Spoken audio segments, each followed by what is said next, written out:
พ่อเบนหยังเจ้าเฮ็ดหยังหั่นข้อยก็เบิ่งโทรศัพท์เบิ่งคลิปข่อยเอ้าเจ้าก็เปิดคอยแท้ฮะอิหยังก็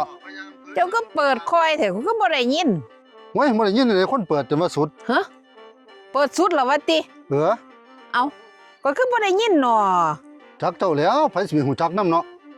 มันเป็นน้ำอีหยังหึโอ้ยจักคือบ่ซ่อมเจ้าของเอาสิมาถามข่อยเฮ็ดหยังก็ถามเจ้านั่นล่ะเจ้าคิดว่าอันสิเป็นน้ำอีหยังเอาเป็นน้ำอีหยังวะติหรือว่ามันเป็นน้ำอันนี้บ่เพิ่นหึเป็นน้ำอีหยังหึเป็นน้ำเจ้าเฒ่าคืออยู่ฮะ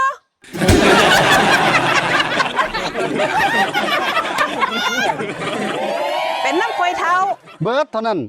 ตามึงก็บ่ค่อยเห็นหงแม่นบ่แมนหูมึงก็บ่ค่อยได้ยินใช่นั่นล่ะสัญญาณบ่งบอกว่ามึงเฒ่า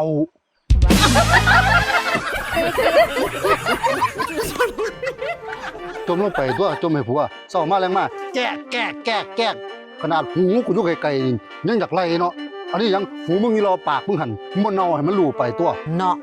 เย้ย